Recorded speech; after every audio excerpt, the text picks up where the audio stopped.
Paper 1 की unit 4 class 1।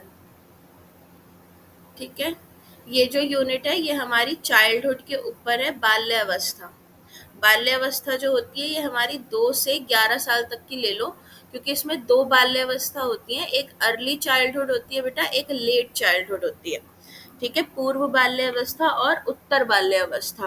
तो childhood के बारे में इस चैप्टर में पढ़ेंगे, तो आपका जो पहला ही क्वेश्चन है वो है कि बाल्यावस्था क्या है, इसकी विशेषताएं क्या हैं।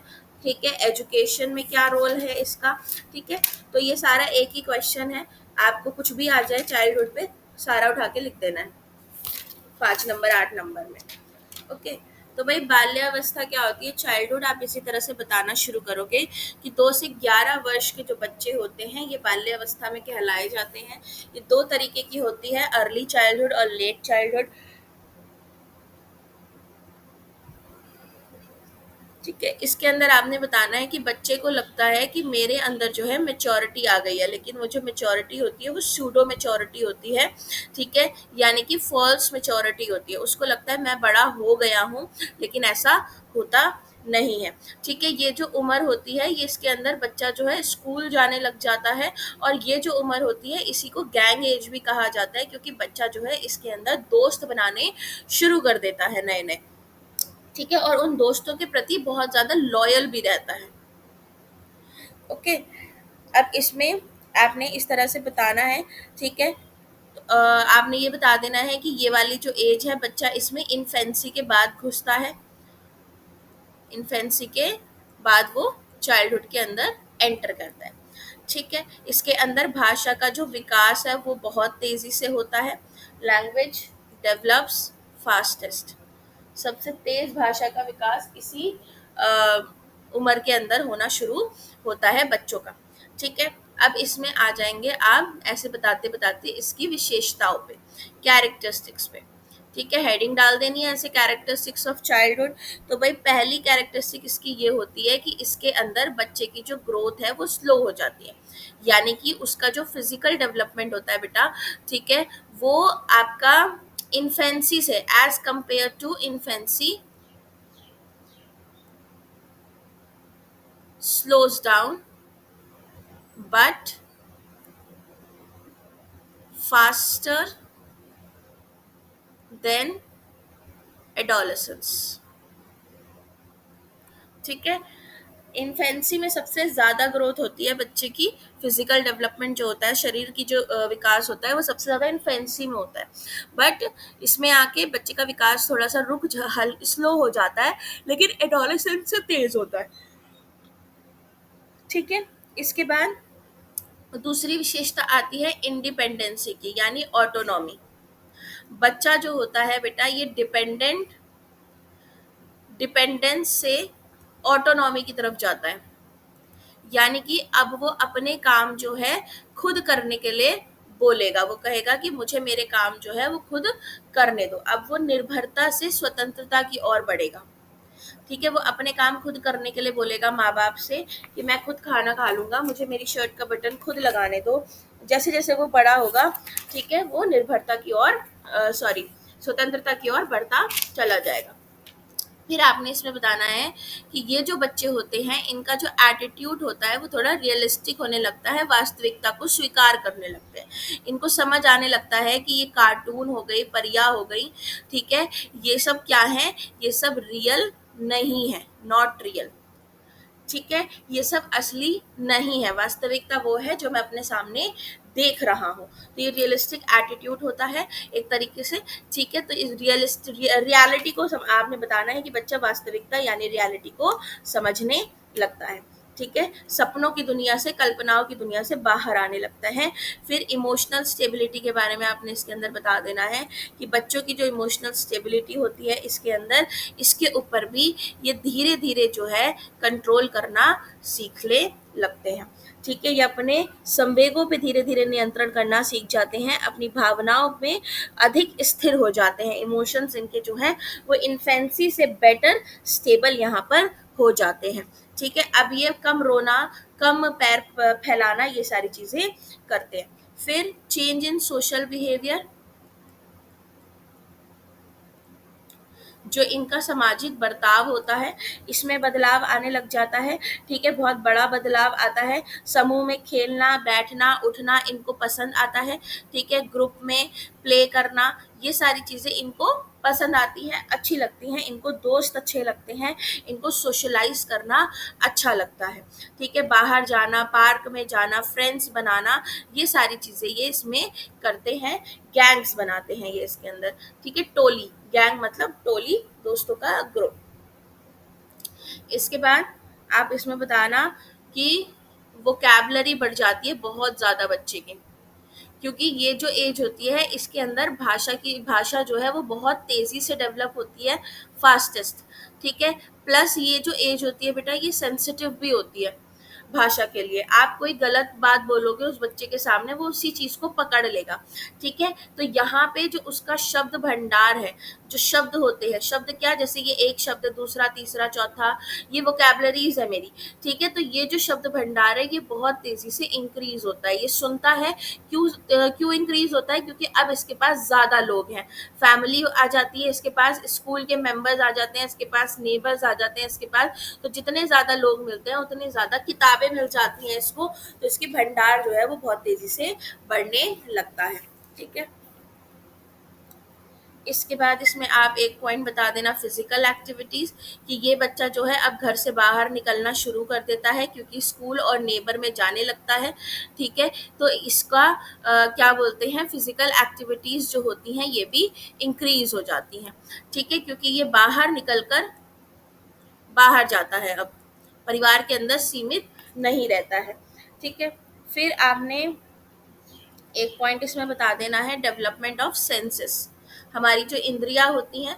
ठीक है, आईज, ईयर्स, नोज, तुम्हारी टंग और स्किन, आईज, ईयर, नोज, टंग और स्किन, ये जो 5 इंद्रियां हैं ये और ज़्यादा हमारी क्या होने लग जाती हैं बेटा, विकसित होने लग जाती हैं, डेवलप होने लग जाती हैं। ठीक है, बेहतर तरीके से हम इनका इस्तेमाल करना शुरू करते हैं। ठीक है, इसके बाद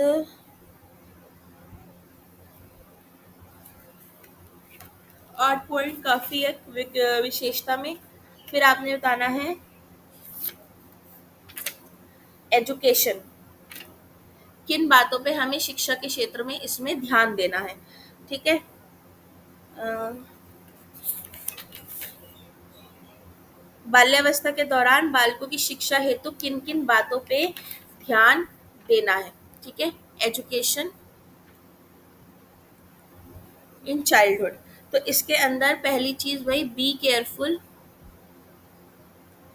about the behaviours of children, बच्चों के बिहेवियर्स को समझिए। ठीक है, ये नहीं है कि अगर वो बच्चा चिड़चिड़ा है, गुस्से वाला है, तो आप उसको पकड़ के पीट दे रहे हैं। बाल्यावस्था में बच्चों के जीवन की वास्तविकताओं को समझना शुरू कर देता है, रियलिटी को एक्सेप्ट करना शुरू कर देता है ये बच्चा जो है। ठीक है, तो जब रियलिटी को हम समझना शुरू करते हैं तो हमारे सामने बहुत सारी चीज़ें जो है बेटा वो नई नई आती हैं, एक्सेप्ट करना आसान नहीं होता। अपने भविष्य के बारे में वो सोचना शुरू कर देता है। ठीक है, एक आइडियल की तलाश करना शुरू कर देता है। वो आइडियल अपने माता पिता, दोस्त या अध्यापक के अंदर देखता है। मतलब कि बड़ों को बालक के व्यवहार के प्रति बहुत ही सावधान रहना चाहिए, क्योंकि वो आप ही के अंदर अपने आइडियल को ढूंढ रहा है, फैमिली या टीचर्स। ठीक है, तो इन्हीं को वो क्या करेगा, ऑब्जर्व करेगा और इन्हीं को वो इमिटेट करेगा और इन्हीं के जैसा वो अपना बर्ताव करेगा। आप बच्चे के साथ रूड हैं, हार्श हैं, हर बात पे बदतमीजी से बात करते हैं, वो वैसा हो जाएगा, वो आपको भी पलट के वैसा ही जवाब देगा। आप उससे आप करके बात करोगे, वो आपसे आप करके बात करेगा। आप उससे तू करके बात करोगे, वो आपसे तू करके बात करेगा। आपने देखा होगा कि जैसे हम लोग अपने अगर नाना वाना को कुछ अलग नाम से बुलाते थे, तो या जैसे मम्मी है, हम अपनी मम्मी को मम्मी बुलाते हैं, तो हमारे बच्चे भी मम्मी ही कहने लग जाते हैं, नानी कहने की बजाय या दादी कहने की बजाय हमें उन्हें बताना पड़ता है। ठीक है, तो बच्चे हमें ही ऑब्जर्व करके इमिटेट करते हैं, तो बिहेवियर पे बहुत ध्यान देना ज़रूरी है। इसके बाद ये जो उम्र होती है बेटा, इसके अंदर अलग अलग प्रवृत्तियां जो होती हैं, टेंडेंसीज जिनको हम बोलते हैं बच्चों में, ये डेवलप होती हैं। जैसे कि नकल करने की प्रवृत्ति, नकल करना मतलब इमिटेट करना, ठीक है। बच्चा जो है आपके बर्ताव को देख के जो है उसकी नकल करेगा।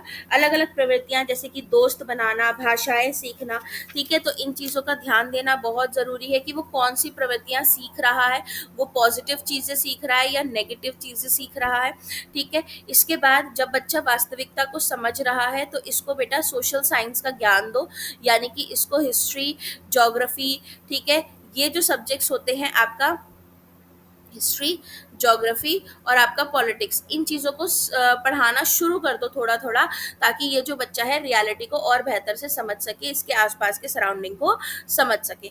इन बच्चों को मेंटल एक्सरसाइज करने के दो, ताकि इनका दिमाग जो है वो थोड़ा सा, उसके दिमाग का व्यायाम हो, ठीक है। तो शैशवावस्था के दौरान शिशुओं में पढ़ने लिखने और गणित की योग्यता ग्रहण करने की व्यवस्था करने का प्रयास करने की सिफारिश की गई। गणित के पाठ्यक्रम में इस अवस्था में ऐसी व्यवस्था हो कि बच्चों को उचित मानसिक व्यायाम करने का अवसर मिले। तो कैलकुलेशंस दीजिए, ऐसे गणित के, मैथ्स के ऐसे सवाल दीजिए कि बच्चे का जो दिमाग है वो चले, ठीक है। इसके बाद डेवलपमेंट ऑफ राइटिंग पावर, जो बच्चों की हैंड राइटिंग होती है, लिखना, लिखने की जो क्षमता होती है, वो भी इसी के अंदर विकसित होना शुरू होती है। बच्चा स्कूल जाने लगता है, पढ़ना लिखना शुरू कर देता है, ठीक है। तो अगर जब वो पढ़ना लिखना शुरू कर रहा है, थोड़ी बड़ी क्लास में आ जा रहा है, वो फर्स्ट सेकंड थर्ड में, तो आप उसको बोलिए कि वो सॉन्ग्स और पोएम्स बनाए अपने तरीके के, ठीक है। इन चीज़ों में राइटिंग पावर, यानी कि कोई पैसेज लिखे, कुछ ऐसे लिखे, ठीक है, छोटे छोटे से, इन चीज़ों के लिए बच्चों को हमें वो करना चाहिए, एनकरेज करना चाहिए, ठीक है। फिर और क्या बता सकते हो आप इसमें, और ये बता सकते हो कि को करिकुलर एक्टिविटीज करवाइए आप, जितनी ज़्यादा को करिकुलर एक्टिविटीज करा सकते हैं, ठीक है। बच्चों को को करिकुलर एक्टिविटीज से बच्चे प्रोत्साहन मिलता है, इनको इनको ज़्यादा से ज़्यादा पार्टिसिपेट करने के लिए एनकरेज करिए कि ये हर तरीके के इवेंट में जो है बच्चा पार्टिसिपेट करे, ठीक है। और सिलेक्शन ऑफ सब्जेक्ट्स, यानी कि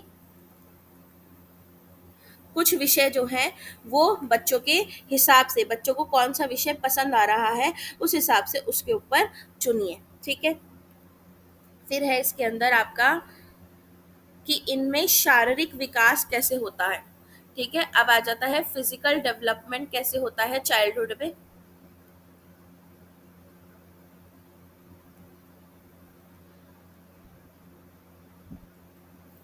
तो शारीरिक विकास के अंदर आपने बता देना है, जैसे कि बच्चे की हाइट और वेट जो है ये बढ़ने लगते हैं, ठीक है, ये इंक्रीज होने लग जाएगा 2 वर्ष के बाद। इस तरह से आपने बताना है कि अगर लड़का है तो उसका वजन और ऊंचाई जो है वो थोड़ा सा ज़्यादा होता है, बॉयज़ जो होते हैं ये ज़्यादा, इनकी हाइट और वेट जो है ये बढ़ता है। जन्म से लेके 2 वर्ष तक उसके वजन और ऊंचाई में तेज़ी से सुधार आता है।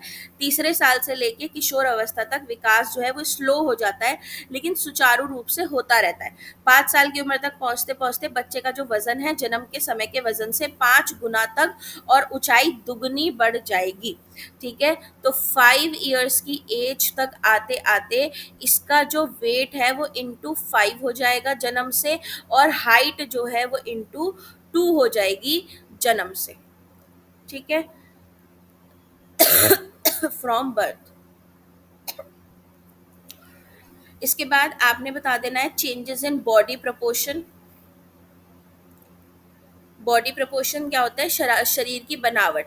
तो आपने इसके अंदर बताना है कि जैसे जैसे उसका एक्सटर्नल शरीर बढ़ता है बेटा, वैसे ही वैसे उसी अनुपात में उसके इंटरनल ऑर्गन्स भी जो हैं वो डेवलप होते हैं सेम रेशो में। जैसे कि आप जो एक बेबी है तो उसका दिल जो है वो उतना बड़ा है जितनी बड़ी उसकी मुट्ठी है, राइट। लेकिन जैसे ही वो 5 साल का होगा तो अब उसका हार्ट जो है वो उतना ही बड़ा होगा जितनी उसकी अब मुट्ठी है, ठीक है। आप लोगों को पता होगा ना कि जितनी बड़ी आपकी फिस्ट होती है उतना बड़ा हमारा हार्ट होता है, ठीक है। या जितनी बड़ी हमारी हाथ की जो ये वाली हड्डी होती है, ये हमारा हाथ होता है, ठीक है, यहाँ से लेके यहाँ तक की जो हड्डी होती है ये मेरे एक पैर का साइज है। अगर मुझे अपना जूता नापना है कि मेरे को कितना बड़ा जूता चाहिए, तो मुझे यहाँ से लेके यहाँ तक नाप लेना चाहिए, ठीक है। तो मेरे को मेरे अपने पैर का साइज पता चल जाएगा। तो ये जो चीजें हैं ये बेबी के अंदर इतनी छोटी थी, अगर एक पैदाइश बच्चे के साथ, तो 5 साल के बच्चे के साथ ये इतना बड़ा हुआ है तो इसका पैर भी इतना ही बड़ा होगा, जब ये बेबी रहा होगा, और अब इसका पैर भी इतना बड़ा हो गया होगा जब ये 5 साल का हो गया। ठीक है, इसी तरीके से दिल होता है, जो हमारी मुट्ठी होती है उस हिसाब से। तो एक्सटर्नल ऑर्गन के साथ साथ जो इंटरनल ऑर्गन्स हैं ये भी सेम रेशो के अंदर हमारे इंक्रीज होते हैं। इसके बाद इसमें आपने बता देना है एनाटॉमिकल ग्रोथ, अस्थि विकास जो होता है, ठीक है, एनाटॉमिकल ग्रोथ। तो इसके अंदर आपने बताना है कि जब बच्चा छोटा होता है तो उसके अंदर 302 हड्डियां होती हैं। ठीक है, तो जैसे जैसे वो बड़ा होगा ये जो हड्डियां हैं फ्यूज होने लगेंगी। ये बोन्स जो होती हैं बहुत ज़्यादा फ्लेक्सिबल होती हैं। ठीक है, इनका जो क्या बोलेंगे फॉर्मेशन होती है वो भी डिफरेंट होती है बड़ों से। ठीक है, डिफरेंट फ्रॉम एडल्ट्स। ये जो हड्डियां हैं ये धीरे धीरे क्या होनी शुरू होंगी, स्ट्रॉन्ग होनी शुरू होंगी। ठीक है, तो इस तरह से आपने हड्डियों के बारे में इसमें बता देना है। नाजुक होती हैं, सॉफ्ट होती हैं, ठीक है, लचीली होती हैं, संख्या ज़्यादा होती है, ये सब बताना है। और इसमें आपने बताना है दांतों के बारे में। ठीक है, कि बच्चा जो होता है पहले इसके मिल्क टीथ आते हैं, और जब एडॉल इसमें चाइल्डहुड में आता है तो 7 से 8 साल की उम्र में ये जो दूध के दांत हैं ये क्या होने शुरू हो जाएंगे, टूटने शुरू हो जाएंगे। ठीक है, और धीरे धीरे क्या आ जाएंगे, उसके परमानेंट टीथ आने शुरू हो जाएंगे। ऐसे दांत जो अब जो है या तो किसी एक्सीडेंट से टूटेंगे या सड़ जाने की वजह से टूटेंगे या उम्र की वजह से टूटेंगे। परमानेंट टीथ आपके कब टूटते हैं, या तो कोई एक्सीडेंट हो गया है, बच्चे का दांत टूट गया है, ठीक है, या टूथ डिके हो गया है तो दांत निकालना पड़ गया है, या एज हो गई है बहुत ज्यादा, आप 65 साल के बहुत बूढ़े हो गए हो तो आपके दांत जो है वो गिरने लग गए हैं। ठीक है, इसके बाद आपने इसमें बता देना है इंटरनल ऑर्गन्स की ग्रोथ के बारे में, कि अंदर के जो ऑर्गन्स होते हैं ये ग्रो होने शुरू हो जाते हैं। जैसे कि बच्चे का नर्वस सिस्टम होता है बेटा, ये भी डेवलप होगा। ठीक है, बच्चे की मसल्स हो गई, ये भी विकसित होने लगती हैं।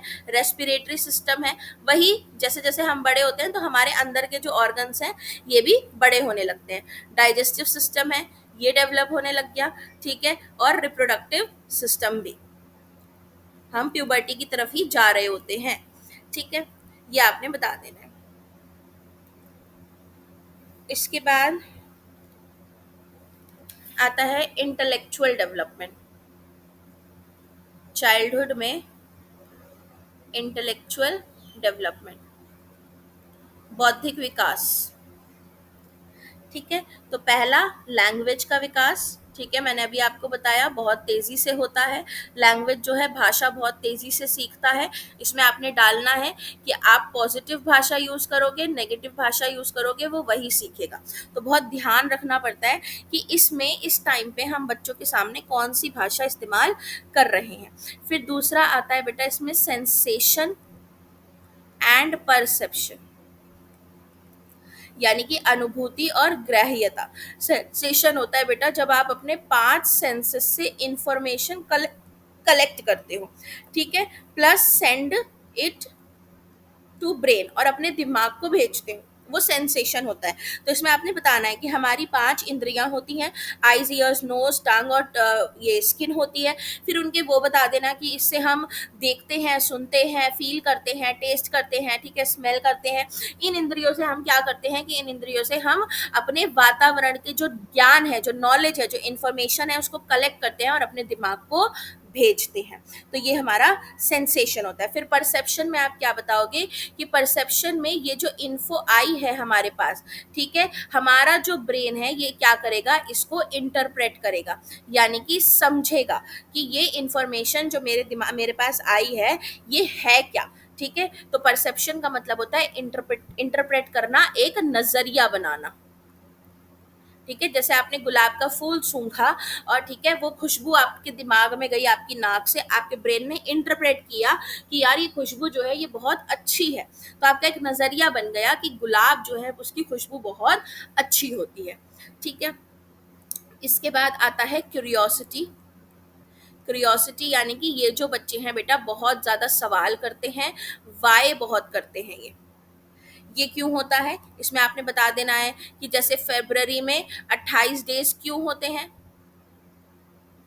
ठीक है, या स्टार्स जो हैं ये अनलिमिटेड क्यों हैं, इस तरह से आपने एक दो चीज़ें इसके अंदर डाल देनी है। इसके बाद आप इसमें बताना इमेजिनेटिव पावर इन बच्चों की, कि इन बच्चों की इमेजिनेटिव पावर जो होती है बेटा वो बड़ी तगड़ी होती है, ठीक है, बड़ी अच्छी होती है, बहुत गुड होती है इमेजिनेटिव पावर। ये सोचते बहुत अच्छा है, कल्पना शक्ति जो है ये बहुत तेजी से डेवलप होती है इसके अंदर, ठीक है। ये कहानियाँ, जो कहानियाँ बच्चे अपने बड़ों से सुनते हैं ये इनको याद रख लेते हैं, ठीक है, स्टोरीज रिमेम्बर रखते हैं ये। आप इनको कहीं लेके जाओगे, जैसे कोई पार्क ले गए हो, थीम पार्क, ये उस जगह को याद रखेंगे, ठीक है। आप इनको कोई बात बताओगे तो ये इसको इमेजिन करते हैं, आप इनको कोई खिलौना दोगे तो उससे ये कुछ ना कुछ बना लेंगे, तो इनकी इमेजिनेटिव पावर बहुत अच्छी होती है। फिर इसमें आपने बताना है इंटरेस्ट, की इनको दिलचस्पी जो है, रुचि जिसको हम बोलते हैं, ठीक है। इन बच्चों को पूर्व आर्ध में, जहाँ बालक, अगर हम 2 से 4 की बात करें, 2 से 4 साल की जो अर्ली चाइल्डहुड होता है बेटा, अर्ली चाइल्डहुड होता है हमारा, ठीक है, तो यहाँ में तो इनको इंटरेस्ट सिर्फ और सिर्फ फूड में होता है, ठीक है। पर आर्ध में, उत्तरार्ध यानी 4 से 7 साल की जो एज होती है यानी लेट चाइल्डहुड, इसके अंदर जो इनके इंटरेस्ट हैं ये क्या हो जाते हैं, इंक्रीज हो जाते हैं। ये अलग अलग चीज़ों में, डिफरेंट चीज़ों में इंटरेस्ट लेने शुरू कर देते हैं, जैसे खेल में, दोस्तों में, टॉयज में, ठीक है, बुक्स में, यूनिवर्स में बहुत ज़्यादा इंटरेस्ट लेते हैं ये वाले बच्चे। इसमें तुम्हारी एस्ट्रोनॉमी हो गई, ठीक है, एस्ट्रोनॉट्स हो गए तुम्हारे, और क्या बोलते हैं, जानवरों में, इनको जानवर बहुत पसंद आते हैं ज़्यादातर बच्चों को, ठीक है। इसके बाद एक बता देना है आपने डेवलपमेंट ऑफ मेमोरी, ठीक है। पर धीरे धीरे जो है इनकी इन्फेंसी के टाइम पे अगर हम बात करें तो मेमोरी इतनी स्ट्रांग नहीं होती। हम सब ने पता है कि 2 साल तक की उम्र का हमें हार्डली कुछ याद होगा ही नहीं याद, ठीक है, लेकिन 2 से 11 साल की उम्र की आपको कुछ बातें जो हैं वो याद होंगी, तो इसमें हमारी मेमोरी जो है वो डेवलप होने लगती है, इंक्रीज होने लगती है, बच्चे जो हैं चीज़ों को अपने दिमाग में बिठाने लगते हैं, ठीक है। ये इंटेलेक्चुअल हो गया, फिजिकल हो गया, अब आएगा इमोशनल डेवलपमेंट, संवेग विकास, संवेगात्मक विकास, ठीक है।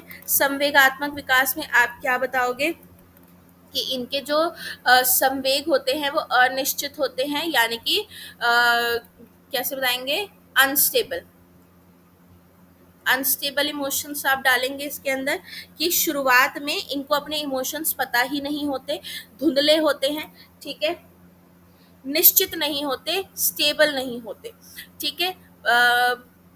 कैसे लिखेंगे, नॉट क्लियर, ठीक है, emotions are not clear to them, अपनी फीलिंग्स को वो बेहतर तरीके से नहीं समझ पाते। अलग अलग इमोशंस जैसे कि आपका हंगर हो गया, ठीक है, फियर हो गया, आपका हैप्पीनेस हो गया, ठीक है, इन सबको ये अच्छी तरह प्रकट नहीं कर सकते जिस तरह से ये आपके एडल्टहुड में करते हैं, ठीक है। Can't express nicely, okay. भूख लग रही है तो एकदम पीछे पड़ जाएंगे, खाना तो नहीं, मुझे नहीं पता, डर लग रहा है तो कुछ ज्यादा ही डर लग रहा है, ठीक है, खुश हो रहे हैं तो कुछ ज्यादा ही खुश हो रहे हैं, एक्सट्रीम लेवल पे होते हैं, स्टेबल नहीं होते, कंट्रोल नहीं होता इनका इतना ज्यादा इन सब पे, ठीक है। इसके बाद आपका क्रोध आ जाता है, यानी कि एंगर। तो एंगर में आपने बता देना है जब कोई भी बच्चे की स्वतंत्रता के रास्ते में बाधा डालेगा, अगर आप इसकी इंडिपेंडेंसी को रोकोगे, इंडिपेंडेंसी में बाधा डालोगे, इसमें ऑब्स्टेकल्स डालोगे, तो ये जो बच्चा है ये अपना एंगर शो करेगा, ठीक है, बिना हिचकिचाहट के ये अपना क्रोध शो करेगा। आपने इसका कोई टॉय ले लिया है, ये गुस्सा कर जाएगा आपके ऊपर, ठीक है। उसके बाद हैप्पीनेस, जब माँ बच्चे को गले से लगाती है या पिता बड़ा भाई बहन उसके साथ खेला तो बच्चा बहुत ज्यादा खुश हो जाता है। इनके मन की कर दो, ठीक है, मन की कर दो, इनको प्यार दे दो, इनके साथ खेल लो, तो ये बहुत ज्यादा जो है खुश हो जाते हैं और अपनी हैप्पीनेस जो है वो लाफ्टर में शो करते हैं, ठीक है, खिलखिला के, मुस्कुरा के। आप देखना बच्चों के साथ आप जब खेलोगे तो वो खेलते कम है, हंसते ज्यादा है, ठीक है, क्योंकि वो खुश होता है अंदर से। इसके बाद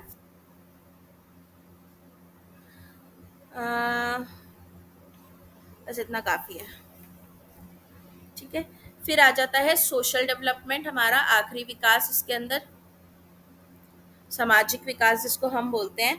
तो सामाजिक विकास में आपने ये बता देना है कि भाई पहले ये स्कूल और नेबर में जाने लगता है, ठीक है, क्योंकि स्कूल एज भी कहा जाता है, तो इसका जो सोशलाइज करने का एरिया है, ठीक है, ये क्या हो जाता है, एक्सपैंड हो जाता है, इसको ज़्यादा लोग मिलते हैं तो ये ज़्यादा लोगों से सोशलाइज करना शुरू करता है। इसके बाद दूसरी चीज़ आपने बतानी है कॉन्फ्लिक्ट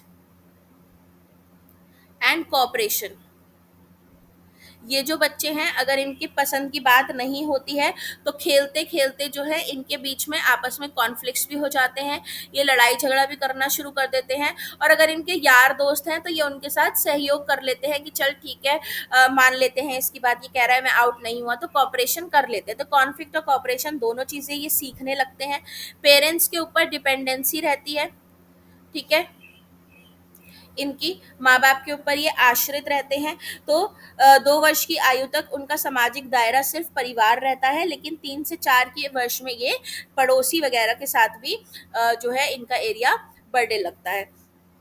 इसमें फ्रेंड्स बनाने लग जाते हैं ये बहुत ज़्यादा, और उनके प्रति लॉयल भी रहते हैं, मतलब इतनी लॉयल्टी रहती है इनको दोस्तों के प्रति कि ये अपने माँ बाप से झूठ बोल देंगे उनके लिए, ठीक है, उनको बचाने के लिए। उसके बाद इसमें आप क्या बता सकते हो, कंपटीशन। उसने जैसे कि अगर किसी के पास कोई टॉय देखा है तो वो उसी टॉय को लेने की कोशिश करेगा कि मेरे को भी यही वाला खिलौना चाहिए, तो स्पर्धा आ जाती है उसके अंदर, कंपटीशन आने लगता है। बस इतने पॉइंट्स काफ़ी हैं इसमें, ठीक है। फिर इसमें आपने बताना है, फिर देखो हिंदी में ना ये अलग से दे रखा है, development of child in late childhood stage. तो वही सब बता देना है बेटा जो हमने पीछे अभी पढ़ा था ना, कि वोकैबुलरी इंक्रीज हो जाती है, इंटरेस्ट बढ़ने लग जाता है, क्यूरियोसिटी आती है, मेमोरी आ जाती है, अच्छी होने लगती है, ठीक है, इमोशनल स्टेबिलिटी उसके अंदर आने लग जाती है थोड़ी, ठीक है, सोशल विकास में और ज़्यादा दोस्त वगैरह बनाने लग जाता है। यही सारे पॉइंट्स उसमें आपने बता देने, कॉपरेशन, कॉन्फ्लिक्ट्स वगैरह करना, डिज़ायर पैदा होना, हॉबीज़ इनका बढ़ना, इसका यही सब आपने बताना है। फिजिकल डेवलपमेंट भी वही, हाइट और वेट और अच्छे बढ़ने लगते हैं, ठीक है, मसल्स ग्रोथ अच्छी होने लग जाती है, दांत आपके जो हैं वो परमानेंट आने लग जाते हैं, नर्वस सिस्टम स्ट्रांग होने लगता है, डाइजेस्टिव सिस्टम बढ़ने लगता है, भूख और लगने लग जाती है। ये चीज़ें आपने बतानी है। इसके बाद इसमें आता है वैश्वीकरण। वैश्वीकरण में लेकिन यहाँ नहीं पढ़ेंगे हम वैश्वीकरण। वैश्वीकरण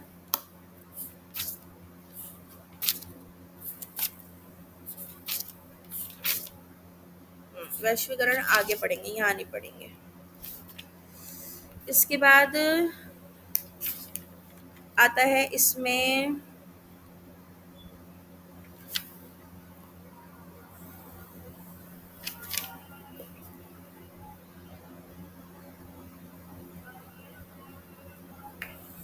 चाइल्डहुड में बच्चों की कौन कौन सी शारीरिक और कौन कौन सी संवेगात्मक ज़रूरतें होती हैं, ठीक है, यानी बच्चे की फिजियो, कैसे लिखते हैं, फिजियोलॉजिकल नीड्स और इमोशनल नीड्स क्या होती हैं चाइल्डहुड में, ठीक है। तो फिजियोलॉजिकल होती है बेटा आपकी भौतिक ज़रूरतें, शारीरिक ज़रूरतें। तो पहला होता है फूड, ठीक है, इस उम्र में क्योंकि बच्चे का विकास हो रहा होता है, उसकी मसल्स ग्रोथ हो रही होती है, ब्लड फॉर्म होता है, हड्डियां मजबूत हो रही होती हैं, दांत परमानेंट आ रहे होते हैं, तो इसके लिए क्या ज़रूरी है बेटा, उसको न्यूट्रिशियस फूड देना, ठीक है, बच्चे को अच्छा खाना दीजिए आप। उसके बाद कपड़ा, क्लोथ, बच्चे का शरीर बड़ा हो रहा है, कपड़े बच्चे की एक तो आपकी मौसम से रक्षा करते हैं, ठीक है, सर्दी गर्मी उस हिसाब से आपने उसको कपड़ा देना है, ठीक है, और कपड़े से क्या होता है कि बच्चा सुंदर दिखता है, स्मार्ट दिखता है, ठीक है। फिर फिजिकल सिक्योरिटी, शारीरिक सुरक्षा देनी है आपने बच्चे को, उसकी देखभाल करनी है, ठीक है, गिर रहा है, पड़ रहा है, चोट लग रही है तो ध्यान रखना है, उसके कंघा करिए, उसके बाल बनाइए, उसको तैयार करिए, ब्रश करिए, उसके खिलौनों को साफ रखिए, उसको साफ रखिए, ये बहुत ज़रूरी होता है ताकि उसकी हेल्थ बनी रहे। फिर एक्सरसाइज, इन बच्चों को एक्सरसाइज की ज़रूरत होती है, मतलब कि खेलना कूदना इनके लिए बहुत ज़रूरी होता है, इसी से इनकी जो मसल्स हैं वो स्ट्रांग होती हैं, हड्डियाँ स्ट्रांग होती हैं। एक्सरसाइज करेंगे तो स्लीप भी चाहिए इन बच्चों को, कम से कम जो है तुम्हारा 10 घंटों तक इनको सोना चाहिए। ठीक है, जो चाइल्डहुड वाले बच्चे होते हैं, ये फिजियोलॉजिकल नीड्स हैं, ये बच्चों की पूरी होनी चाहिए। फिर आती हैं इमोशनल नीड्स, संवेगात्मक ज़रूरतें क्या हैं बच्चों की। इमोशनल नीड्स में आप बता देना कि भैया इनको लव एंड अफेक्शन चाहिए होता है, क्योंकि ये बच्चे बड़े हो रहे होते हैं, वास्तविकता का सामना कर रहे होते हैं, बहुत सारी चीज़ें ऐसी होती हैं जो इनके लिए एकदम नई होती हैं, उनको एक्सेप्ट करना आसान नहीं होता है। तो माँ बाप का अनदेखापन जो है इनको अकेलापन महसूस करा सकता है, इसीलिए माँ बाप को इनसे जुड़ के रहना चाहिए, प्यार दुलार जो है ये करना चाहिए। इसके बाद इसमें बता देना feeling of self expression, feeling of self expression, बच्चा जो है इसको खुद की भावनाएं, खुद के विचार जो है इसको एक्सप्रेस करने दीजिए। ठीक है, ये मत करिए कि इसने आपके सामने एक बात रखी है और आपने उसको धुतकार दिया है, ये चीज़ें नहीं होनी चाहिए। तीसरा, धीरे धीरे इस बच्चे को लिबर्टी देना शुरू करो, स्वतंत्रता देना शुरू करो, इसको इसके काम करने दो। चौथा, इन बच्चों पे अटेंशन ज़रूरी होती है। ठीक है, पढ़ाई को लेके, खाने को लेके, इनकी बातों को लेके अटेंशन बहुत ज़रूरी होती है। अगर आप इन पे से अपना ध्यान हटा रहे हैं, ये बच्चे जो हैं भटक जाएंगे। फिर क्यूरियोसिटी, ये बहुत ज़्यादा जिज्ञासा होती है इनके अंदर, तो इनके सवालों के जवाब दीजिए। ठीक है, इनकी क्यूरियोसिटी को मारिए मत। तो इतने पॉइंट्स इसके अंदर भी काफ़ी हैं।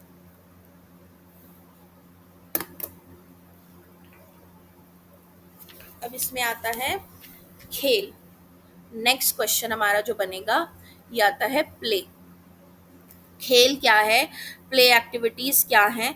ठीक है, तो भैया आपका प्ले होता है वो फन टाइम, ठीक है, जिसके अंदर बच्चा एंजॉय करता है, बच्चा खुश रहता है। ठीक है, उसको हम खेल कहते हैं, जिसके अंदर बच्चे का फिजिकल डेवलपमेंट होता है। ठीक है, जिसमें व्यक्ति पूर्ण रूप से अभिव्यक्ति प्राप्त करता है, बच्चा अपने आप को एक्सप्रेस कर पाता है अच्छे से, वो होता है खेल। ठीक है, तो खेल में आपने इसमें कुछ एक्टिविटीज दे रखी हैं, तो आपको अपने टाइम का कोई खेल वेल याद आए तो वो भी आप डाल सकते हो। जैसे कि इसमें एक दे रखा है फ्रॉग वॉक, मेंढक चाल।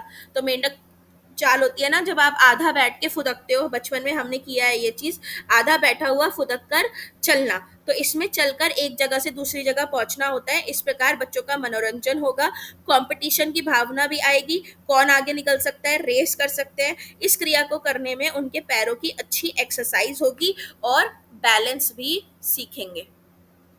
ठीक है, एक्सरसाइज और बैलेंस करना सीखेंगे वो बच्चे। ठीक है, उसके बाद आप इसमें रैबिट वॉक बता सकते हो, खरगोश चाल। ठीक है, खरगोश चाल के अंदर बच्चे रेस कर सकते हैं, तेज दौड़ना, फुर्तीला जानवर है ये खरगोश, तो बच्चे दौड़ सकते हैं। ठीक है, रेस कर सकते हैं, कुत्ते को खरगोश तथा खरगोश को कुत्ता बनाकर पकड़ें, पकड़म पकड़ाई होती है हमारी, chase and run, run and chase जो होता है। ठीक है, ये खेल सकते हैं बच्चे, एक दूसरे को पकड़ना, ये चीज़ें हो सकती हैं। उसके बाद तितली उड़ान, बटरफ्लाई फ्लाइट। ठीक है, तितली उड़ान के अंदर जैसे तितली एक फूल से दूसरे पेड़ पर उड़ती है, कुछ बच्चों को दूर दूर बैठाकर उनको फूल माना जा सकता है, दूसरे बच्चों को तितली बनाकर हाथ उठाकर हाथों को तितली के पंखों की भांति ऊपर नीचे करते हुए उस बैठे हुए लड़के के पास पहुंचना होगा जो खाली है। दौड़ते वक्त ये भी ध्यान रखना होगा कि एक दूसरे के साथ टक्कर ना हो। बैठे और दौड़ने वाले बच्चों का खेल बदला जा सकता है। इस खेल के से हाथ और पैरों का व्यायाम होगा, आपसी टक्कर बचाने के प्रयास में फुर्ती भी बढ़ेगी। तो जैसे बच्चे बना दिए इस तरीके से फूल। ठीक है, कुछ बच्चे फूल बना दिए, यहाँ पे बच्चा बैठा दिया एक तरीके से कि भाई ये फूल है, और एक बच्चा जो है वो तुम्हारा तितली बना हुआ है, और एक बच्चा यहाँ तितली बना हुआ है। तो ये इस फूल से इस फूल पे, इस फूल से इस फूल पे जाएंगे, तो इनको देखना है कि आपस में टक्कर वक्कर इनकी ना हो। फिर एक आपकी एलिफेंट वॉक। एलिफेंट वॉक में हाथी जो है वो मस्ती में चलता है, झूम झूम के चलता है, इधर उधर अपनी ट्रंक हिला हिला के चलता है। ठीक है, तो बच्चे जो हैं वो हाथी की सूंड की तरह हाथों को ऊपर नीचे करके चल सकते हैं। ठीक है, हाथों को ऊपर नीचे करेंगे तो इसमें क्या होगा, इनकी हैंड की एक्सरसाइज होगी। ठीक है। फिर इसी तरह से शेर की नकल, तो शेर की तरह दहाड़ना, आक्रमण करना। उसके बाद एजुकेशनल गेम्स होते हैं वो डाल सकते हैं आप। फिर चक्र में घूमना, ठीक है, मूविंग इन अ सर्कल, जैसे हम रिंगा रिंगा रोजेस खेलते थे। ये सब नाम आप डाल सकते हो आराम से, जो गेम आपको आपके बचपन के याद आ जाए। उसके बाद आगे पीछे झूलना, जो हम स्विंग करते थे, ठीक है। और टेढ़े तल पर फिसलना, जो आप वो करते हैं, हम स्लाइडिंग करते हैं ना, ये सब आप गेम इसके अंदर डाल सकते हो प्ले में, ठीक है। फिर इसके टाइप्स आते हैं प्ले के, कि कितने प्रकार के टाइप्स होते हैं, टाइप्स ऑफ प्ले। तो टाइप्स ऑफ प्ले में आप बता सकते हो बेटा, एक ऐसे खेल होते हैं जो कंस्ट्रक्टिव होते हैं।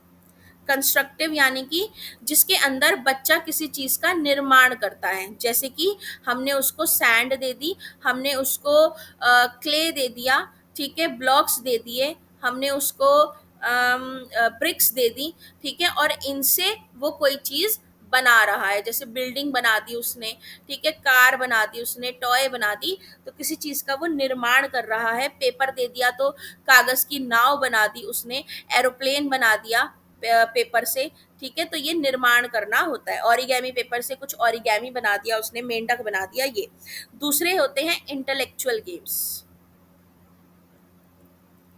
इंटेलेक्चुअल गेम जैसे कि क्विज वगैरह हो गए, ठीक है, जैसे कि आपका ये कौन बनेगा करोड़पति वाले जैसे गेम होते हैं, ठीक है। तो इसमें बच्चे की बुद्धि जो होती है इसका प्रयोग होता है, तो क्विज वगैरह हमने इसके अंदर बच्चों को करा दिया, ऐसे गेम्स हो सकते हैं। इसके बाद फिजिकल एक्सरसाइज वाले गेम्स, जिसके अंदर बच्चों की फिजिकल एक्सरसाइज इन्वॉल्व हो, ठीक है। तो इसमें जैसे रेस करना, जंपिंग करना, ठीक है, स्किपिंग करना, और सिटअप्स करना, उठक बैठक जिसको हम बोलते हैं, ये सारी चीजें हम इनको खिला सकते हैं। इसके बाद नेगेटिव गेम्स। नेगेटिव गेम्स वो होते हैं जिसमें बालक नकारात्मक कार्य ज्यादा करते हैं, ठीक है, जैसे कि प्लांट्स प्लग करना, ठीक है, फूल वगैरह तोड़ लिया है, किसी के घर का शीशा तोड़ देना, ठीक है, ब्रेकिंग ग्लास विंडो पेन, किसी के घर की खिड़की का शीशा तोड़ दिया है, किसी के घर के दरवाजे को बाहर से बंद कर दिया है, किसी की घंटी बजा के भाग गए हैं, ये सब क्या है, ये नेगेटिव गेम्स होते हैं। फिर एक्सपेरिमेंटल गेम्स। बेटा समझ आ रहा है, तब से बोल रही हूँ मैं आप सबको, ठीक है। ये एक्सपेरिमेंटल गेम्स होते हैं जिसमें एक्सपेरिमेंट्स किए जाते हैं, ठीक है। जैसे अब तो छोटे बच्चे हैं तो इनकी किट्स आने लगे हैं, आप सबने देखा होगा कि साइंस की किट आती है बच्चों की, है ना, वो एक्सपेरिमेंट्स वगैरह करते हैं। लेकिन पहले ये एक्सपेरिमेंटल गेम जो है ये थोड़े बड़े लेवल पे किए जाते थे। बच्चा कुछ नया जो है क्रिएट करता था एक्सपेरिमेंट करके, जो भविष्य के डॉक्टर या वैज्ञानिक होने की नींव रखता था, जो जिसको मतलब इंटरेस्ट होता था साइंटिस्ट बनने में या डॉक्टर बनने में, वो इस तरह के गेम्स खेलते थे। उसके बाद आपका इसमें आप डाल देना गेम्स रिलेटेड टू फाइटिंग, ठीक है। तो इसमें आप डाल देना कि बचपन में बच्चे WWE देखते हैं और उसके जैसा खेलने की कोशिश करते हैं, जॉन सीना बन जाता है कोई, बॉक्सिंग करेंगे, ठीक है। और वो क्या होता है तुम्हारा दंगल मूवी में जो रहती है, वो क्या खेलते हैं वो, हाँ पहलवान, क्या करते हैं पहलवान, कुश्ती, कुश्तीबाजी, ठीक है, ये सब करते हैं, हम सब ने भी की है, बेड पे चढ़ के पिलो फाइट करेंगे, ठीक है, ये सब एग्जाम्पल आप डाल सकते हो। फिर इसके बाद आती हैं विशेषताएं, खेल की कैरेक्टरिस्टिक्स क्या है। तो भाई बहुत सिंपल है खेल की कैरेक्टरिस्टिक्स, विशेषताएं, कि खेल क्या है, एक तो स्वेच्छा पे आधारित होता है, बच्चा इसके अंदर क्या करेगा, एंजॉय करेगा। दूसरा उसका फिजिकल डेवलपमेंट होगा। तीसरा उसकी मसल्स ग्रोथ होगी, ठीक है, जो मांसपेशियां हैं इनका विकास होगा। चौथा, बच्चा इंडिपेंडेंट फील करेगा, ठीक है, कोई रूल्स एंड रेगुलेशन के अंदर वो बाइंड नहीं होगा, बंद नहीं होगा। तीसरा, बच्चे जो है मोटिवेट होते हैं खेल से, मोटिवेशन मिलता है इनको।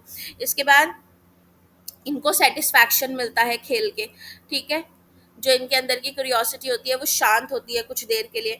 बच्चों को क्या बोलेंगे इसमें, कॉन्फिडेंस आता है बच्चों के अंदर जितना ज़्यादा ये बाहर खेलेंगे, ठीक है। सामाजिक डेवलपमेंट होगा इन बच्चों के अंदर।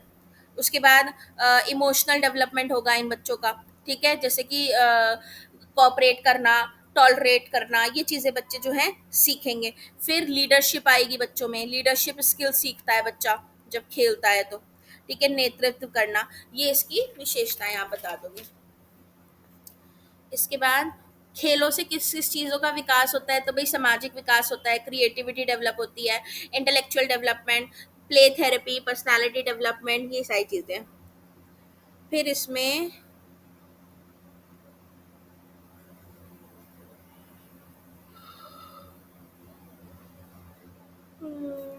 आपका नेक्स्ट क्वेश्चन आता है पॉवर्टी, निर्धनता क्या होती है, गरीबी, ठीक है।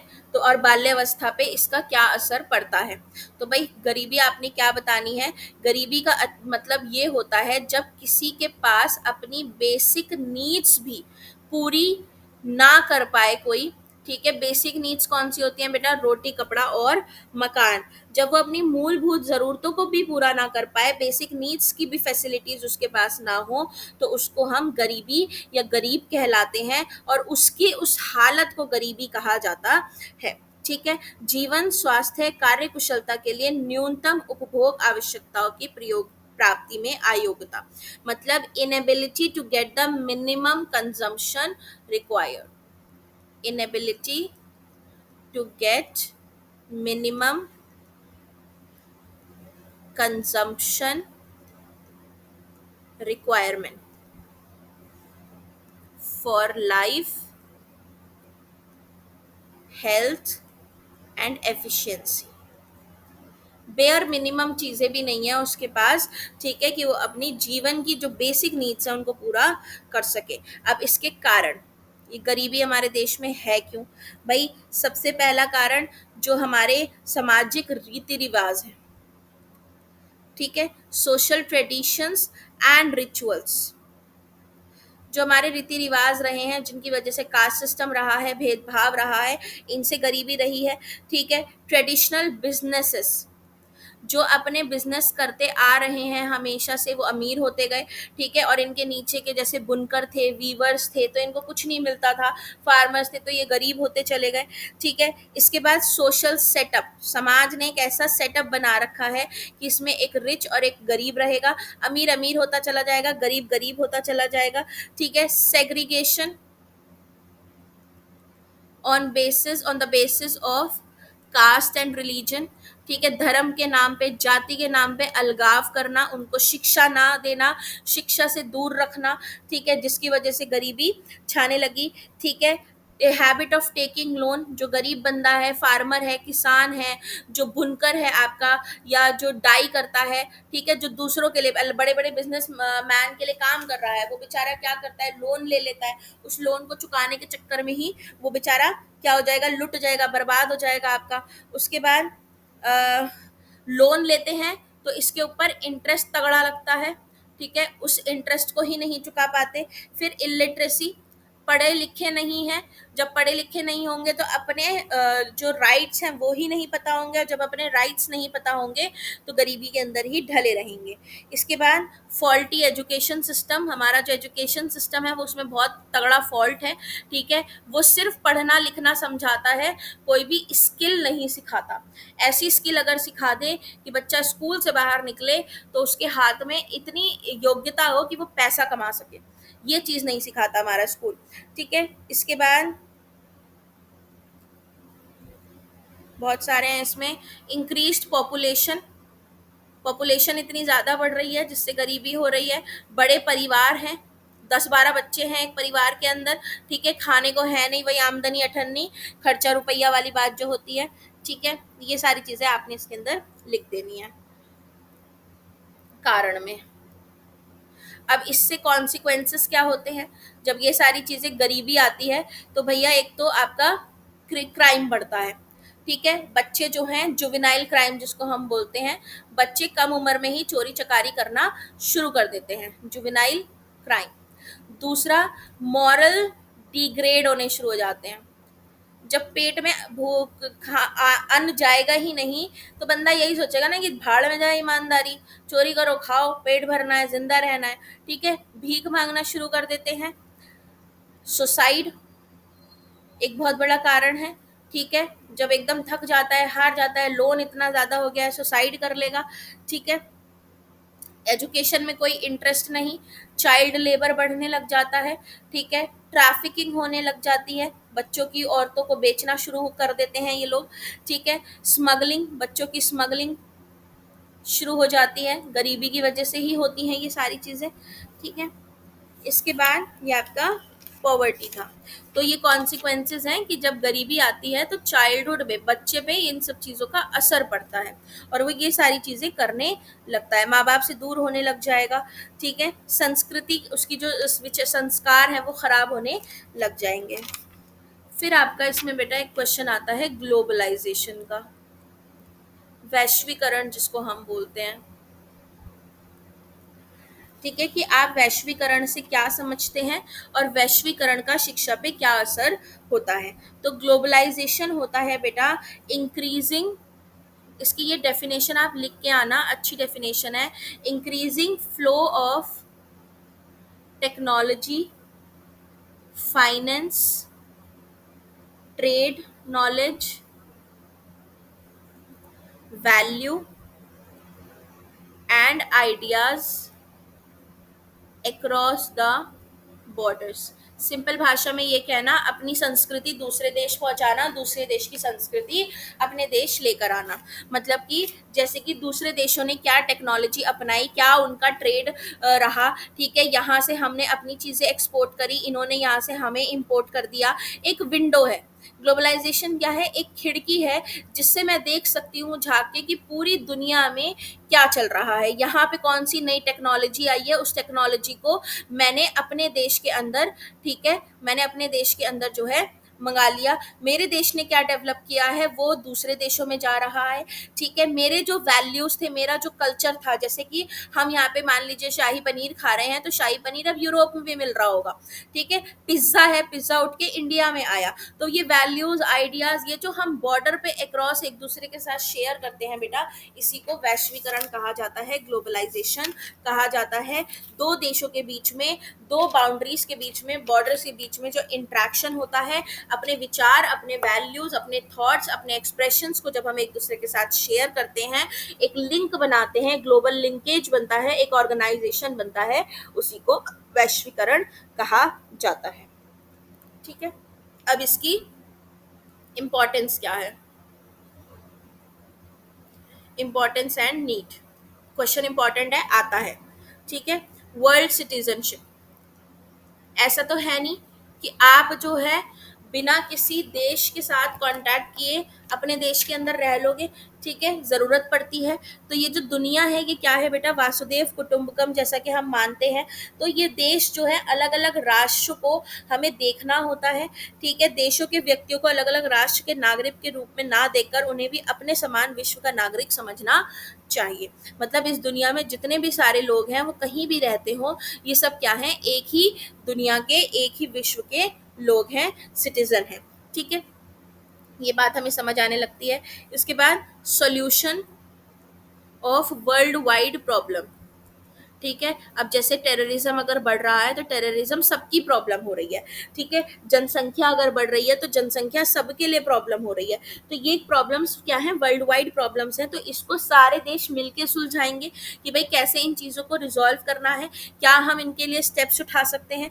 उसके बाद नेशनल डेवलपमेंट, जब आप दूसरे देश की तरक्की, दूसरे देश की बनाई हुई टेक्नोलॉजी को अडाप्ट करोगे, अपने देश की टेक्नोलॉजी उनको दोगे, तो एक नेशनल डेवलपमेंट होगा, इकोनॉमी आपकी स्ट्रांग होती चली जाएगी। Import and export at international level, ठीक है, यहाँ भी आपकी इकोनॉमी स्ट्रांग होगी। आप दूसरे देश से सामान मंगा रहे हो, अपने देश का सामान बेच रहे हो, ठीक है। तो लेन देन से ट्रेड बढ़ता है, इकोनॉमी बढ़ती है। Development of mass media, globalization की मदद से हमें पूरी दुनिया के बारे में पता चलता है कि दुनिया में क्या चल रहा है, ठीक है, कि भाई अमेरिका में क्या चल रहा है, या नॉर्थ कोरिया में, या साउथ कोरिया में क्या चल रहा है। तो इसकी ज़रूरत ये है, कि हमें जानना है, हमें ये चीज़ें रिजॉल्व करनी है। ठीक है। अब फिर आते हैं चैलेंजेस, कि ग्लोबलाइजेशन से क्या परेशानियां आती हैं, क्या चैलेंजेस सामने आते हैं। तो पहला चैलेंज तो यही है जो हम अपने देश में सबसे ज़्यादा आज के टाइम पे देखते हैं, और वो है हमारी कल्चरल वैल्यूज़ का सड़ जाना। ठीक है। तो आप इसमें कैसे बता सकते हो कि जैसे हम इतना ज़्यादा वेस्टर्नाइज होते जा रहे हैं कि हमारी जो संस्कृति है हम उसको भूलते जा रहे हैं। सिगरेट पीना, शराब पीना, ठीक है, वेस्टर्न कपड़े पहनना, इन सब के बीच में हम ये भूल जा रहे हैं कि हमारी जो संस्कृति थी वो थी जड़ी बूटियों का सेवन करना, ठीक है, जंगलों को सुरक्षित रखना, और कि किस तरह के कपड़े हमें पहनने हैं, हमारा जो भोजन था वो साफ था, स्वच्छ था, शुद्ध था। ठीक है। तो चीज़ें, हमारे जो कल्चरल वैल्यूज़ हैं वो ख़राब होते जा रहे हैं। ग्लोबलाइजेशन से ये चीज़ें सड़ती जाती हैं, क्योंकि आप क्या कर रहे हो, अपनी चीज़ें उनको दे रहे हो, उनकी चीज़ें आप ले रहे हो। अब हमारे यहाँ पे क्या होता था, पत्ते के दोने में खाना खाया जाता था, हेल्दी था। यूरोप में, जर्मनी में पत्ते के दोनों में खाना खाया जाता है, यहाँ पे अब आपकी वही फैंसी फैंसी प्लेटें होती हैं। ठीक है। इसके बाद और क्या चैलेंजेस आ सकते हैं, कि जो छोटी छोटी इंडस्ट्रीज होती हैं इनके ऊपर खतरा बनने लग जाता है, क्योंकि ग्लोबलाइजेशन में बड़ी बड़ी इंडस्ट्रीज का रोल रहता है। ठीक है। तो जो छोटे उद्योग होते हैं भारतीय अर्थव्यवस्था की, उनको क्या माना जाता है बेटा, इनको बैकबोन माना जाता है हमारी इकोनॉमी का, बैकबोन ऑफ इकोनॉमी, क्योंकि सारे जो हमारे स्किल्ड वर्कर हैं वो यही हैं, और यही बना बना के देते हैं सारी चीज़ें। तो देश के छोटे छोटे शहरों कस्बों में लाखों लोग इससे जुड़े हुए हैं, लेकिन ग्लोबलाइजेशन के कारण इसमें ज़्यादातर या तो बंद हो चुके हैं या बंद होने की कगार पे हैं। ऐसे में सरकार को इन उद्योगों को बचाने के लिए पॉलिसी बनानी चाहिए। ठीक है। ख़त्म होते जा रहे हैं क्योंकि बड़ी बड़ी इंडस्ट्रीज के साथ सब डील कर रहे हैं। इसके बाद डेंजर ऑन इंडिजीनियस वर्क, परंपरागत कार्य जो होते हैं उस पे संकट आ रहा है। जैसे कि हमारा परंपरागत कार्य क्या है, एग्रीकल्चर। ठीक है। तो 80% से ज़्यादा लोग जो हैं वो इनडायरेक्टली डायरेक्टली एग्रीकल्चर से जुड़े हुए हैं, लेकिन वैश्वीकरण की वजह से चीज़ें क्या हो गई हैं, मकैनाइज्ड हो गई हैं, मकैनाइज्ड। ठीक है। तो मकैनाइज्ड होने की वजह से मशीनें आ गई हैं, जिसकी वजह से काफ़ी लोग जो हैं वो क्या हो गए हैं बेटा, अनएम्प्लॉयड हो गए हैं। ठीक है। तो हमारा जो इंडिजीनियस परंपरागत काम है उस पर असर पड़ रहा है। इसके बाद बेनिफिट,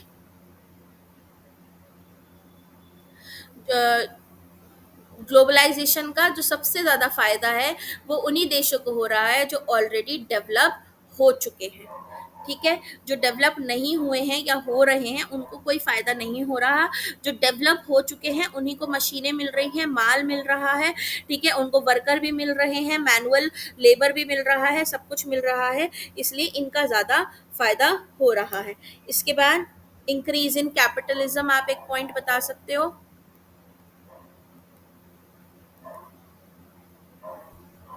पूंजीवाद को बढ़ावा, तो वैश्वीकरण ने केवल पूंजीवाद को ही बढ़ावा दिया है। इस दौर में पूंजीपति और अमीर हो रहे हैं और गरीब और ज़्यादा गरीब हो रहा है। रिच जो है ये और रिच हो रहा है, गरीब जो है ये और गरीब हो रहा है, कैपिटलिज्म इतना ज़्यादा आ रहा है। ठीक है। इसके बाद यहाँ पे एडवांटेज दे रखी हैं कि भाई ग्लोबलाइजेशन से विश्व परिवार की भावना पैदा होती है, वैश्विक जनसंचार, वही जो हमने इंपॉर्टेंस एंड नीड में पढ़ा था ना, वही हानियों में ये सारे हानियां लिख देना, चैलेंजेस वगैरह। ठीक है। अब एजुकेशन में हमारा क्या इम्पैक्ट पड़ता है ग्लोबलाइजेशन का, शिक्षा के क्षेत्र में एजुकेशन। तो impact of globalization on Indian education में आप बताना है, वैश्वीकरण एवं भारतीय शिक्षा के उद्देश्य, ये बताना, development of human values and culture. ठीक है। तो शिक्षा का उद्देश्य मानवीय मूल्यों को बढ़ावा देना, संस्कृति को पोषित करना है। अगर हमें इस वैश्वीकरण के दौर में अपना अस्तित्व बनाए रखना है तो हमारी शिक्षा में वो सारे गुण होने चाहिए जो परंपरागत जीवन शैली तथा मानवीय मूल्यों को बढ़ावा देते हो। तो अगर ग्लोबलाइजेशन के दौर में आपने आगे रहना है तो अपनी वैल्यूज और कल्चर को बढ़ावा दो। ठीक है। अपनी वैल्यूज और कल्चर को दूसरे देशों तक पहुंचाओ, उन्हें छोड़ो मत। इसके बाद development of vocational training, vocational efficiency, यानी कि बच्चों के हाथ में बेटा स्किल दो, ताकि कल को वो अपनी लाइवलीहुड जो है अर्न कर सके, जिससे हमारी इकोनॉमी बढ़ेगी। ठीक है। उसके बाद करिकुलम, ग्लोबलाइजेशन के अंदर करिकुलम जो है वो कैसा होना चाहिए बेटा, करिकुलम हमारा फ्लेक्सिबल होना चाहिए। ठीक है। अकॉर्डिंग टू चाइल्ड नीड होना चाहिए, बच्चे की ज़रूरत के हिसाब से होना चाहिए। ठीक है। बच्चों की सारी आवश्यकताओं को वो पूर्ण करे, बच्चों का इंटरेस्ट, एप्टीट्यूड यानी टैलेंट वगैरह इन सब का ध्यान रखे। ठीक है। मॉरल वैल्यूज जो होते हैं इनको बढ़ावा दे। ठीक है। मोरालिटी को बढ़ावा दे। इसके अंदर हिस्ट्री, ज्योग्राफी, ठीक है, लिटरेचर, साइंस, इन सब की जानकारी देने वाला होना चाहिए। डिफरेंट स्किल्स पे काम करे बच्चों की, ऐसा करिकुलम होना चाहिए। ठीक है। और इसके अंदर बच्चों के अंदर कॉपरेशन, टॉलरेंस, ऐसी भावनाएं पैदा करे, ये सब होना चाहिए, ये करिकुलम होना चाहिए ग्लोबलाइजेशन के अंदर। और क्या बता सकते हो इसमें, teaching method, globalization and teaching method. तो भारतीय शिक्षा में वैश्वीकरण का प्रभाव शिक्षण विधियों पे ज़्यादा दिखाई देता है। हमें अलग अलग टीचिंग मेथड जो हैं वो लेके आने चाहिए। विद्यालय और महाविद्यालय में एडुसेट, एडुसेट और इंटरनेट, ये चीज़ें आ गई हैं, तो इनके माध्यम से अब हम एजुकेशन दे सकते हैं। ठीक है। कंप्यूटर और टेलीविज़न की मदद से बच्चे घर पे बैठे ही खुद जो है वो ज्ञान अर्जित कर लेते हैं। स्कूल के अंदर अब स्मार्ट क्लासरूम भी होने लग गए हैं, जिसमें प्रोजेक्टर लगा होता है। तो ये ग्लोबलाइजेशन की वजह से ही हमें ये सारी टेक्नोलॉजीज़ के बारे में पता चला है।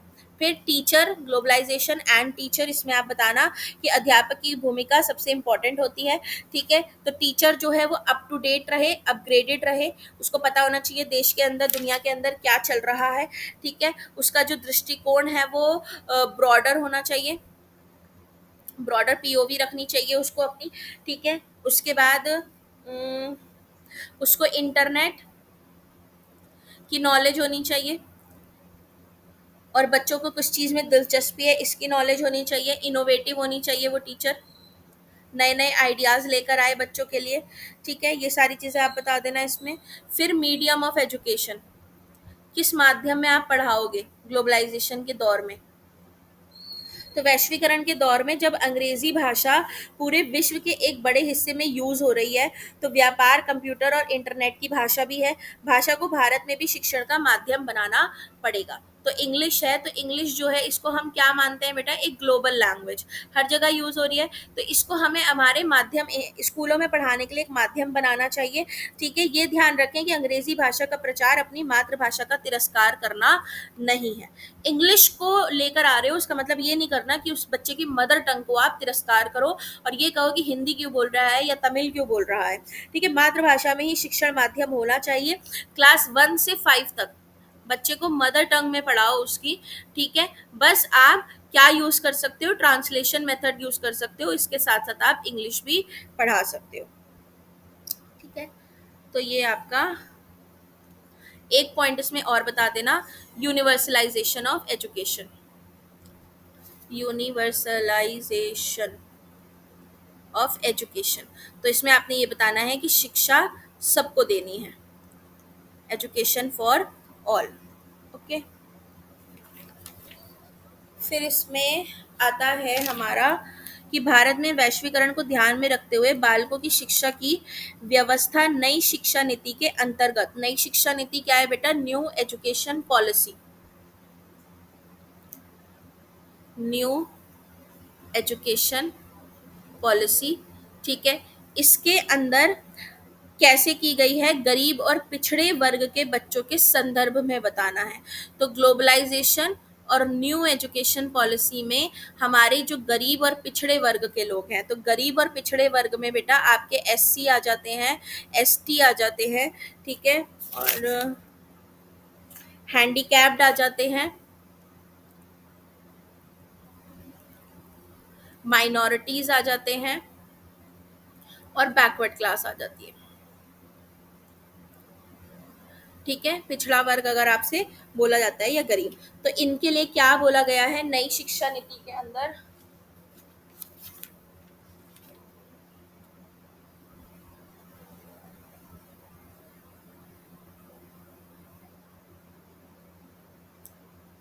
तो हमारी जो न्यू एजुकेशन पॉलिसी है ये कहती है, irrespective of any caste, creed, race, religion, no discrimination in education। मतलब शिक्षा सबके लिए होगी, किसी के भी साथ किसी भी तरीके का कोई भी भेदभाव नहीं होगा, सबको शिक्षा देनी है। ठीक है, फिर इसमें आप बताओगे एजुकेशन फॉर शेड्यूल कास्ट। ठीक है, जो आपकी बेटा अनुसूचित जातियां होती हैं उनके लिए। तो एजुकेशन फॉर शेड्यूल कास्ट के लिए आपने इसके अंदर क्या बता देना है, आप ये बता सकते हो कि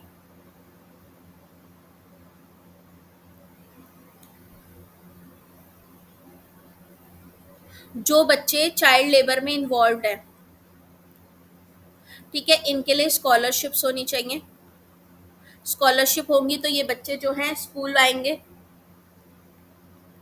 ओके, दूसरी चीज आप इसमें क्या बता सकते हो कि पेरेंट्स को एनकरेज किया जाए। ठीक है, अगर वो अपने 14 साल तक के बच्चों को स्कूल भेजते हैं। इसके बाद आप इसमें बताना हॉस्टल्स की जो सुविधा है वो दी जाए इन बच्चों को। ठीक है, फिर इन्हीं की जाति में से जो टीचर है वो अपॉइंट किया जाए। ठीक है, ताकि इनको और ज़्यादा प्रोत्साहन मिले कि हम भी पढ़ें, कल को हमें भी टीचिंग की जॉब मिल सकती है। फिर आपने इसमें बताना है जो ड्रॉप आउट बच्चे हैं, जो बच्चे आपके किसी वजह से उन्होंने छोड़ दिया है, इनको वापस लेकर आना है स्कूल के अंदर। ठीक है, रिसोर्सेस वो करानी है आपने, अवेलेबल करानी है, जिसकी वजह से ये बच्चे जो है इनको स्कूल अट्रैक्टिव लगे और ये स्कूल के अंदर आना इनका मन करे। और आप क्या बता सकते हो, इतने काफ़ी हैं। ठीक है, फिर दूसरा बताना है आपने इसमें एजुकेशन फॉर शेड्यूल ट्राइब, जो एसटी होते हैं हमारे जनजाति। ठीक है, तो ये जनजाति के जो लोग होते हैं ये जंगल वगैरह में रहते हैं। ठीक है, तो इसमें आपने क्या करना है कि जो हमारा ट्राइबल एरिया होता है बेटा, दूर वाले एरिया होते हैं, ये दूरस्थ एरिया होते हैं, तो यहाँ पे आप स्कूल ओपन करवाइए। ठीक है, ताकि ये इजीली स्कूल आ सके। ठीक है, इनकी ही तरह इनमें से टीचर्स अपॉइंट करिए, इन्हीं की जाति में से टीचर अपॉइंट करिए। ठीक है, ताकि इनको प्रोत्साहन मिले। इनके लिए क्या बोलते हैं, स्कॉलरशिप, सेम वही पॉइंट्स डाल देना जो उसमें डालें, स्कॉलरशिप, हॉस्टल, इसकी फैसिलिटीज अवेलेबल कराई जाए। ठीक है, इसके बाद एक जो करिकुलम है इसके अंदर ट्राइबल कल्चर को ऐड किया जाए। ठीक है, फिर इसमें आप बताना एजुकेशन फॉर माइनॉरिटी, नहीं हैंडीकैप्ड, थक गई मैं बोलते बोलते, लास्ट टॉपिक है ये। ठीक है, आज का एजुकेशन फॉर हैंडीकैप, तो आपके जो विकलांग बच्चे होते हैं उनके लिए आप क्या कर सकते हो, एक तो मॉडिफिकेशंस करना स्कूल के अंदर।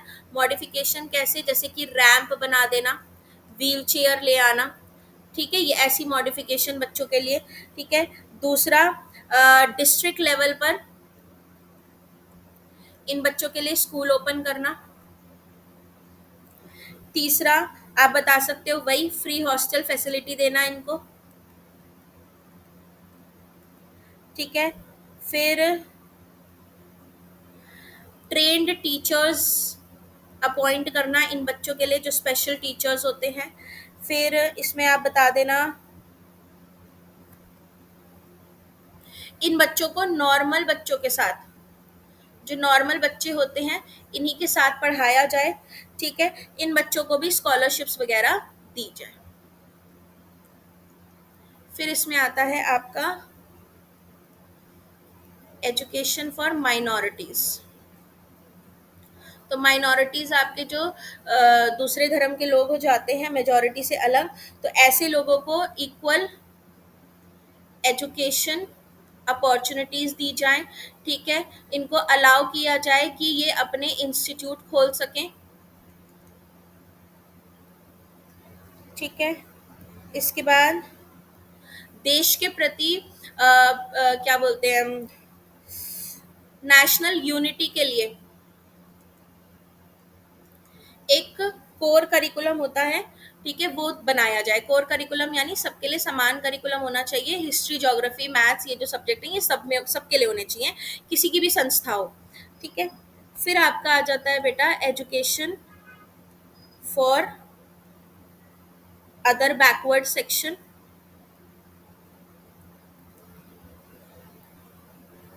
इसमें आप बता देना,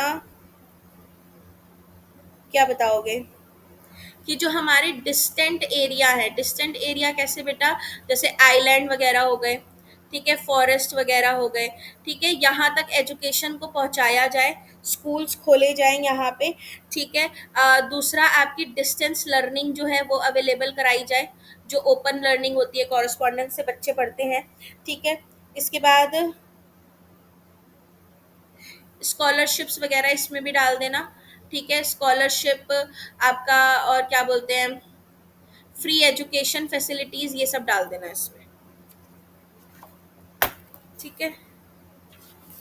तो ये आपका ग्लोबलाइजेशन का हो गया। एम क्या है इसके, तो यही है कि हर बच्चे का विकास हो, ठीक है, इंटरनेशनल अंडरस्टैंडिंग आए बच्चों के अंदर, डेमोक्रेसी डेवलप हो, ठीक है, बच्चे जो हैं दुनिया का नागरिक समझे खुद को, स्पिरिचुअल मॉरल वैल्यूज डेवलप हो बच्चों के अंदर, सेक्युलरिज्म आए, एक दूसरे की रिस्पेक्ट करें, ठीक है, हेल्दी एटीट्यूड लाइफ की तरफ उनका डेवलप हो, अलग अलग सिचुएशन को वो फेस कर सकें, ये सारी चीज़ें आपने बता देनी है, ठीक है। चलो